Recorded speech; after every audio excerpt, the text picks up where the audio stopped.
Bonjour, avant-dernier podcast de la saison, et mon invité aujourd'hui est Mourad Guichard, que vous connaissez en tous les cas, qui tient entre autres un podcast sur le média, sur le traitement médiatique de l'actualité internationale, que je suis régulièrement, c'est pour ça que je vous ai invité, mais peut-être le mieux c'est de vous présenter. Vous êtes journaliste et vous participez à plusieurs médias. Alors bonjour à toutes et à tous. Oui, alors je suis journaliste indépendant, ce qu'on appelle indépendant, c'est-à-dire que je suis pas indépendant de tout. J'ai mon point de vue, je me considère même comme journaliste plutôt engagé et non pas militant ni partisan, mais engagé. Quelle différence entre engagé et militant ?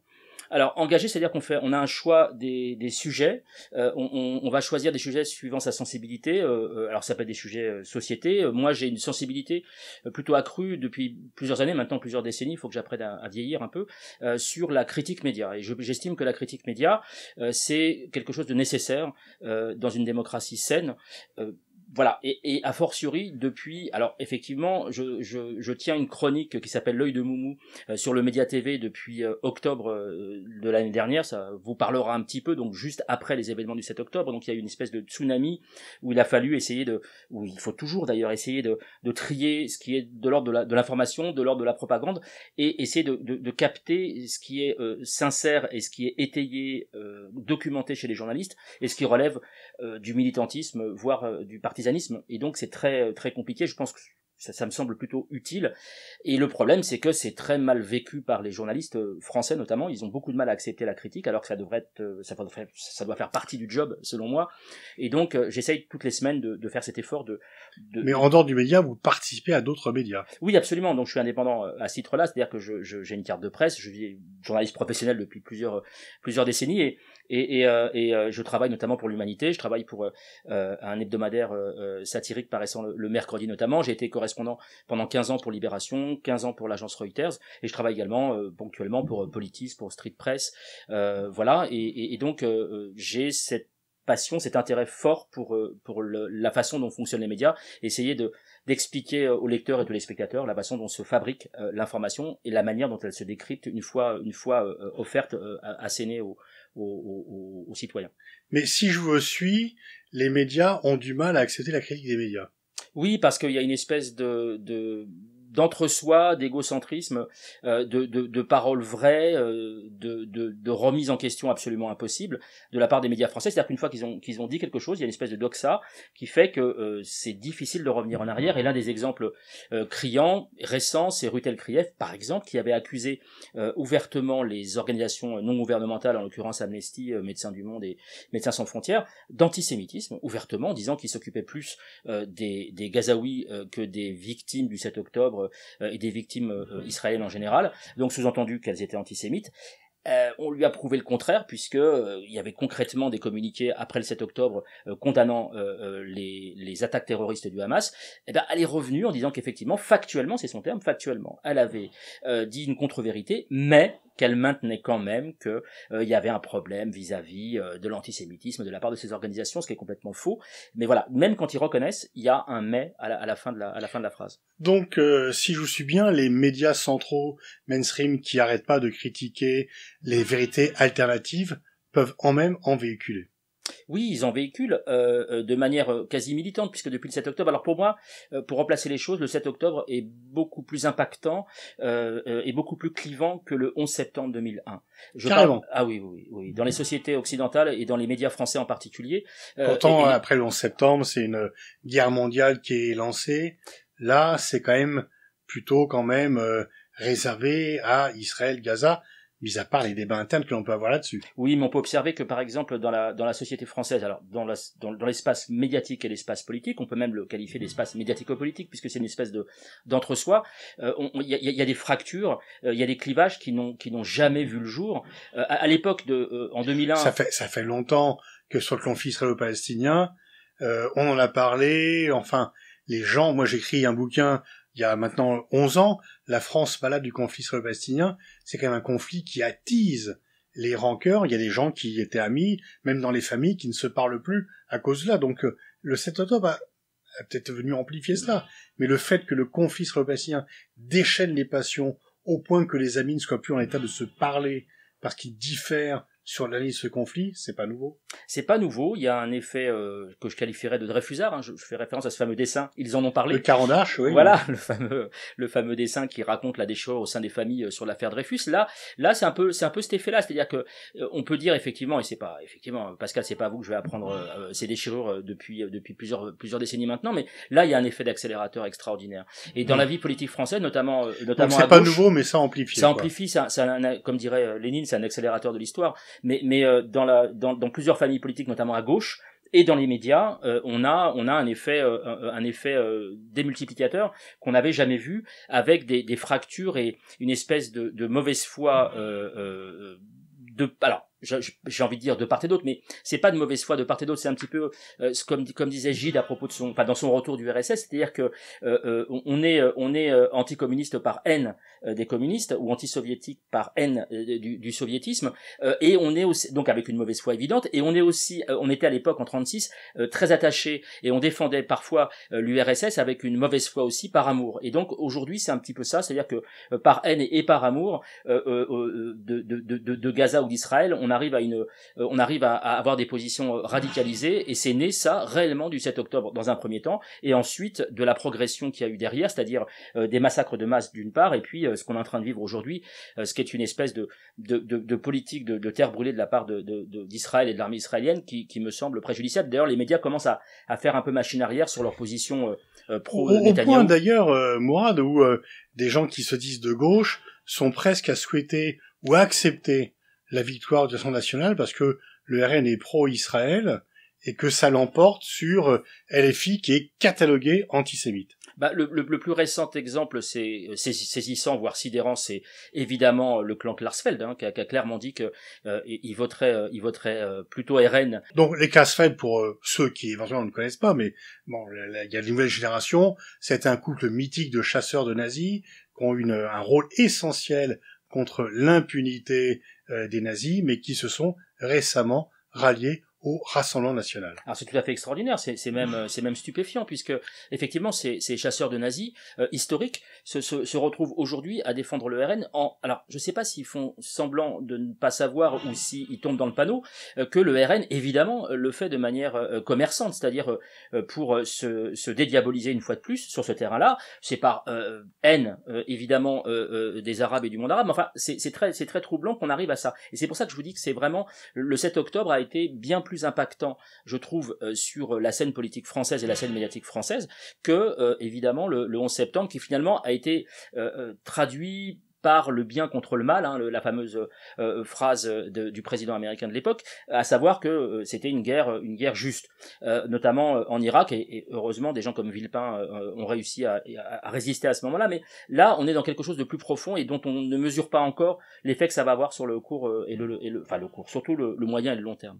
Alors dans tes émissions, tu remets régulièrement en avant le fait qu'il y a un tropisme pro-israélien dans les commentaires. Et d'ailleurs, faut se clarifier là-dessus. On dit souvent que tu es membre de la France Insoumise. Non, je suis absolument pas membre. Alors, je ne suis ni membre de la France Insoumise, ni palestinien. Ce qui m'empêche pas, j'ai pas d'acquaintance particulière avec les musulmans de France, par exemple. Mais j'observe simplement, c'est un constat journalistique que et les musulmans et les Palestiniens et aujourd'hui, enfin voilà, toutes ces catégories-là sont les premières visées. Et LFI, par exemple, et Mélenchon sont les premiers visés aujourd'hui et traités d'antisémites à longueur d'antenne, à longueur d'onde. Et sur quelle base ? Est-ce qu'il y a des bases ? Est-ce qu'ils ont été condamnés en justice pour antisémitisme, pour apologie du terrorisme ? C'est ça un peu, c'est que maintenant, en fait, il est acquis quand même dans le discours commun que Mélenchon et LFI sont antisémites. Et des gens à gauche reprennent cela. Ils n'ont jamais été condamnés. Comment expliquer finalement que cette accusation 1000 fois répétée est devenue une vérité ?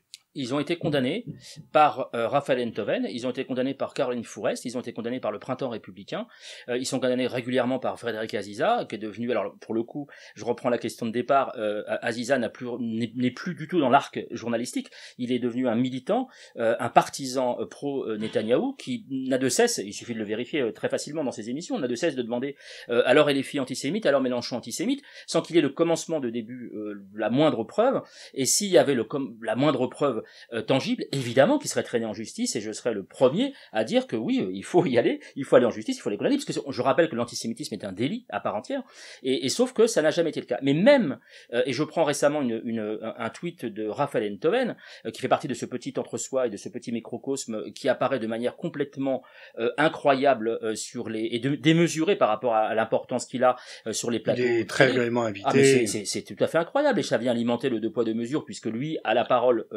partout pour aller dire qu'il n'y a pas de génocide à Gaza, qu'il n'y a que pour défendre les positions anti-gazaouis, en disant que dès qu'on touche à un cheveu d'Israël, on est antisémite, et c'est pas vous que je vais apprendre ça, Pascal, vous qui avez été victime et qui êtes victime régulièrement de cette attaque antisémite, qui est une espèce d'extincteur du débat public. Donc c'est complètement biaisé, c'est complètement faussé, et c'est complètement dangereux, parce que à force de crier à l'antisémitisme alors qu'il n'y a pas de preuve, qu'il n'y a pas de condamnation, comme vous le dites, on arrive à ce que on puisse attaquer tout le monde sur la base de l'antisémitisme sans aucune preuve, comme le fait régulièrement Meir Habib, y compris dans l'hémicycle, lui qui s'est rendu, je rappelle, en Israël juste après le 7 octobre avec la présidente de l'époque, Yael Braun-Pivet. Ça crée un deux poids deux mesures qui vient alimenter le véritable antisémitisme, celui des militants qui disent regardez la preuve, eux peuvent se permettre ce genre d'attaque, alors que si on le faisait, enfin si du moins des musulmans le faisaient de leur côté, il y aurait des réactions beaucoup plus vives, alors que là, a priori, on se rend compte qu'il n'y a pas grand-chose. Meir Habib a dit qu'il a été élu grâce à la Torah. Les défenseurs de laïcité ne se sont pas opposés, ne sont pas exclamés après cette revendication quand même. Non, il a même justifié ce qui se passait actuellement à Gaza dans l'hémicycle à l'Assemblée nationale par des lectures religieuses, et il a une lecture permanente religieuse du conflit, alors que c'est un conflit colonial, et là-dessus il y a aucun problème. Effectivement, quand il a été après l'annulation de sa dernière élection, quand il a été réélu, il a remercié le Tout-Puissant, et ça pose absolument aucun problème, alors que si quelqu'un avec un profil musulman, Allah Akbar par exemple, ça aurait été un tollé général, il y aurait le printemps républicain et la LICRA sur le dos, alors que là, il n'y a aucune réaction. Donc il y a deux communautarismes, il y a le bon communautarisme et le mauvais communautarisme, et c'est comme le cholestérol finalement. Absolument, je suis très bien placé pour en parler, mais oui, il y a ce problème de deux poids deux mesures, je le redis, qui fait que ça va continuer et ça va accélérer, je pense, la fracture au sein de la société française, que ce soit dans le milieu politique ou journalistique, et même dans la société civile, et c'est ça qui me fait un peu peur. Et c'est ça qui est terrible, parce qu'effectivement, on voit bien que là, une grande partie des Juifs français ont peur. 92% des Juifs français, selon un sondage, alors, c'est l'American Jewish Committee qui fait ce sondage avec l'Agence pour l'innovation politique. Bon, c'est quand même un sondage un peu sur les perceptions. Je ne savais pas qu'il y avait des fichiers de Juifs où on pouvait aller interroger, c'est un peu curieux. Mais en tous les cas, au-delà du caractère, disons, un petit peu curieux de ce sondage, on ne peut pas ne pas ignorer que les Juifs ont peur. Oui, les Juifs ont forcément peur, puisque tout ça, cette fracturation crée un climat, effectivement, mais qui est autant dû à la réalité des faits, qu'à un sentiment diffus qui est né. C'est un petit peu comme le vote RN en fait. Le vote RN dans le milieu rural où il n'y a pas d'immigrés. C'est-à-dire qu'il y a un sentiment qui est drainé par notamment les chaînes Bolloré, qui est drainé par CNews, par Europe 1, par toute une série je ne sais quel autre, par BFM souvent, aussi. BFM, et puis toute une série d'émissions. Alors le soir, il m'arrive de zapper. Il y a enquête exclusive, enquête de police, où ils suivent la police. On a l'impression que la France est un monde de délinquants total et absolu, notamment les banlieues.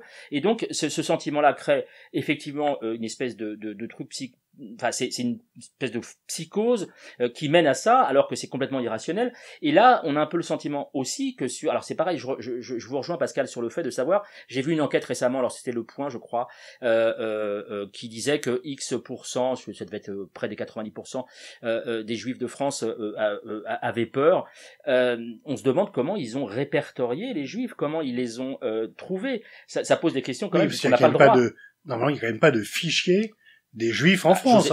J'ose espérer. C'est quand même un petit peu curieux. Oui, j'ose espérer, mais ça renvoie aussi au sondage sur les musulmans qui seraient détachés de la République, qui feraient passer la charia au-dessus des lois de la République. Ça pose quand même des questions particulières.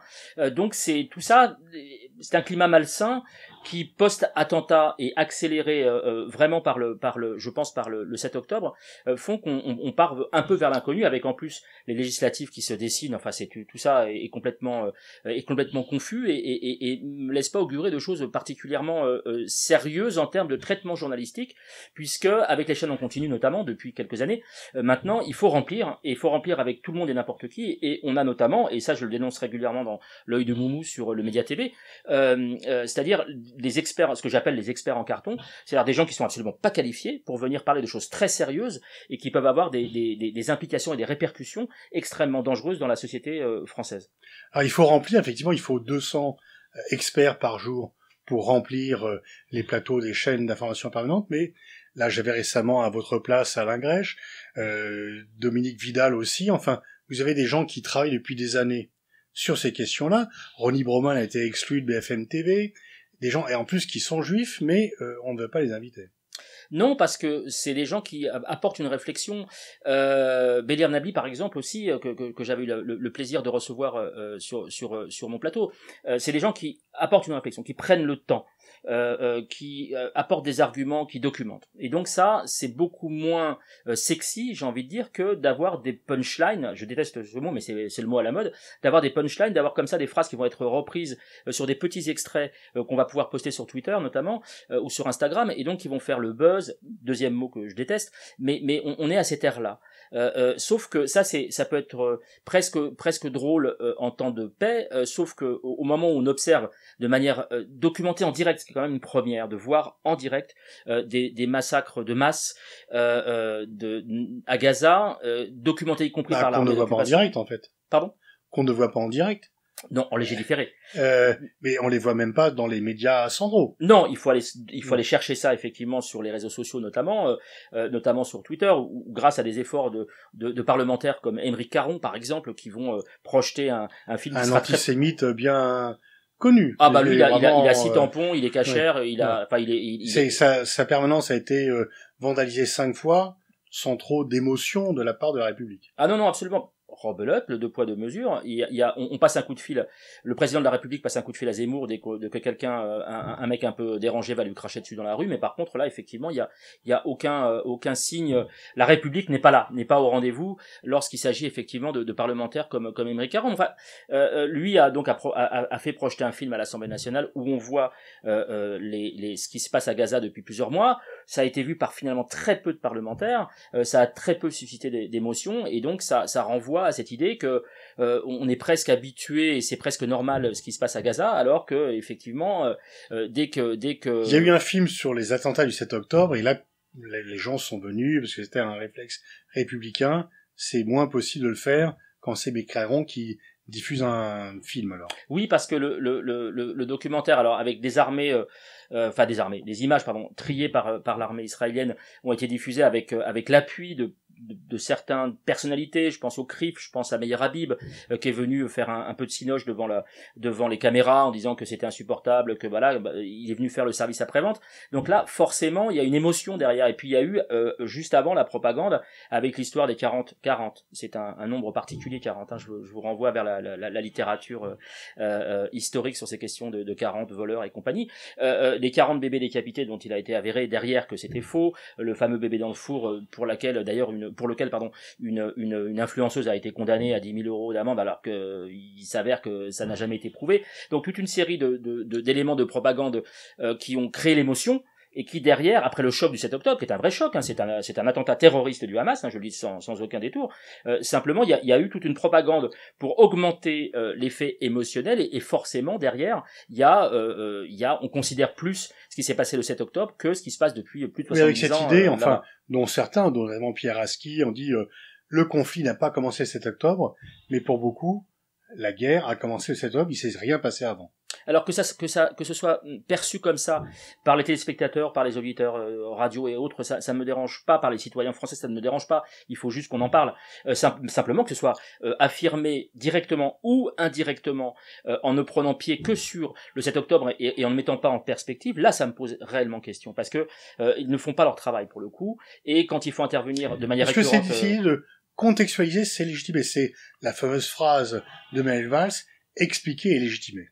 Oui, alors merci de citer Manuel Valls, parce que c'est justement le contre-exemple. C'est-à-dire que quand Edwy Plenel, puisqu'il s'en prenait à Edwy Plenel, avait voulu faire le travail journalistique, tout simplement un travail journalistique, c'est-à-dire d'expliquer d'où venaient les terroristes de Charlie, c'est-à-dire leur parcours simplement. Et enfin, c'est juste expliquer. Lui traduit ça par expliquer et justifier. C'est complètement faux, c'est complètement stupide. Et je prends souvent un exemple qui est celui de la radicalisation. Lorsqu'on dit que quelqu'un est né en France, est un enfant français, il a grandi, il a été à l'école, et que d'un coup il s'est radicalisé, sans expliquer l'essence du mot radicalisé, sans expliquer en quoi on se radicalise, comment on se radicalise, et qu'on emploie juste un terme comme ça, qu'on balance en pâture sans expliquer, je pense qu'il y a une espèce de fainéantise de la part de certains médias qui ne réalisent pas que si on n'explique pas, comme l'a fait Edwy Plenel, notre confrère par exemple, eh ben on n'arrivera pas à anticiper la suite des événements, on n'arrivera pas à comprendre comment on en est arrivé là.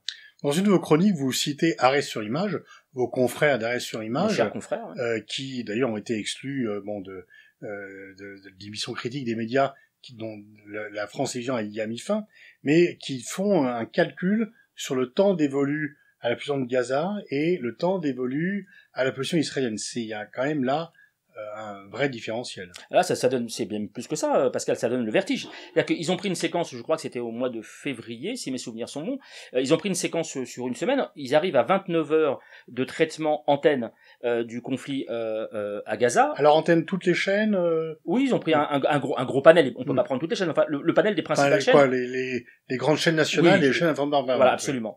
Et ils arrivaient sur 29 heures, ils arrivaient à 5 minutes de parole laissée. Alors ça, je pense que ça a bougé maintenant, parce que les médias commencent à tourner un peu leur veste face à l'opinion publique qui comprend ce qui se passe à Gaza, mais on était sur 29 heures à 5 minutes de parole laissée aux Gazaouis. C'était quand même extraordinaire de laisser 5 minutes de parole aux victimes de l'un des principaux conflits de cette première moitié du XXIe siècle. C'est juste stupéfiant. Moi j'ai fait même une vidéo, enfin l'Express très en avant et la présidence est très en avant sur les bombardements de civils ukrainiens ont été moins allants sur les civils palestiniens qui étaient bombardés. Il y a vraiment là une très forte différence. La Croix se distingue un peu de cela d'ailleurs parmi les quotidiens. Ah oui, mais la Croix c'est pas pareil. La Croix est avec l'Humanité. La Croix ce sont deux quotidiens qui ont vraiment une sensibilité particulière sur les questions internationales et sur les questions d'ailleurs sociétales aussi. La Croix par exemple traite notamment, tout comme l'Huma, des questions de pauvreté, des questions de précarité et ainsi de suite, et des questions internationales. Et moi je lis régulièrement la Croix, les pages de la Croix sur les questions des rapports Nord-Sud par exemple, et ils sont très précis et justement ils ne tombent pas dans ce travers du spectacle. Et je pense par exemple à BFM TV qui avait fait plusieurs reportages sur des jeunes gens franco-israéliens qui partaient comme des héros, mais présentés comme des héros, qui partaient juste après le 7 octobre défendre la main sur le cœur Israël, mais en fait concrètement actuellement ils sont là-bas, ils participent très concrètement à une armée avec une volonté génocidaire affichée, et donc certains parlementaires, je pense notamment à Thomas Porte, qui a fait plusieurs communiqués, plusieurs courriers, pour demander à ce qu'ils soient jugés à leur retour et qu'ils doivent rendre des comptes. Sur le génocide, il faudra voir ce que dit la CJ, mais il y a au moins crimes de guerre qui sont crimes de guerre documentés, et on peut même parler d'épuration ethnique, là. Oui, alors il faudrait 1h27 supplémentaire pour pouvoir débattre de ces questions de qualification juridique. Évidemment, ça, c'est aussi le cœur du problème. Enfin, pour l'instant, on en est plus à exiger un cessez-le-feu, à protéger les populations gazaouis, qu'à ergoter effectivement sur ces comment questions. Expliquer ça, voilà, ce tropisme, la Tour Eiffel après 7 octobre, jamais pour la Palestine, etc. Quelles sont les raisons de tout cela? Alors pour moi, au-delà du lobbying, parce qu'il y a eu un fort lobbying des autorités israéliennes juste après le 7 octobre, avec des éléments de langage qui ont été distillés, avec une pression pour que on puisse dramatiser, donc avec la fameuse propagande dont je parlais tout à l'heure, qu'on puisse dramatiser encore plus, comme si c'était pas suffisamment dramatique, qu'on puisse encore plus dramatiser ce qui s'est passé le 7 octobre, et puis une espèce de culpabilité qui, à mon avis, demeure encore en Occident, et en particulier en Europe, et en particulier en France et en Allemagne, sur ce qui s'est passé pendant la Seconde Guerre mondiale, et puis et puis cette culpabilité d'avoir créé ce qui se passe depuis plus de 70 ans maintenant au Moyen-Orient, et l'incapacité totale de prendre parti, de prendre position pour que la situation s'améliore à la fois pour les Palestiniens, mais évidemment aussi pour les Israéliens. Et je vais vous prendre un seul exemple récent. Je n'entends jamais parler de la libération de tous les otages. Et là, je suis très surpris par ça, parce que la France, y compris, devrait demander la libération de tous les otages. Évidemment, nous sommes tous pour la libération des otages israéliens, mais aussi pour les otages palestiniens, c'est-à-dire ceux qui sont dans les geôles israéliennes, qui ont été mis en prison sans jugement, ou avec un jugement sommaire, depuis des années, des mais gens là, on comme parle de Salah prisonniers. Hamouri. Là, on parle de prisonniers, évidemment, Ouais. sauf qu'ils sont torturés, sauf que des gens comme Salah Hamouri peuvent en témoigner, ils sont jugés, ils doivent plaider coupables, sinon leur peine est allongée. Enfin bref, c'est des choses. Et après, du coup, on les traite de terroristes. Donc, il faut revenir à une situation claire juridiquement, sur le plan humanitaire et sur le plan du respect de la justice et des droits internationaux pour les deux populations. Donc tous les mercredis sur le média L'œil de Moumou. L'œil de Moumou à retrouver sur la chaîne YouTube du Média TV, et j'espère très bientôt, puisque le Média TV postule pour la TNT, donc j'espère très bientôt, déjà sur la chaîne 350 de la Freebox, et j'espère très prochainement sur la TNT. Nous croisons les doigts. Merci Mourad. Merci à vous, Pascal.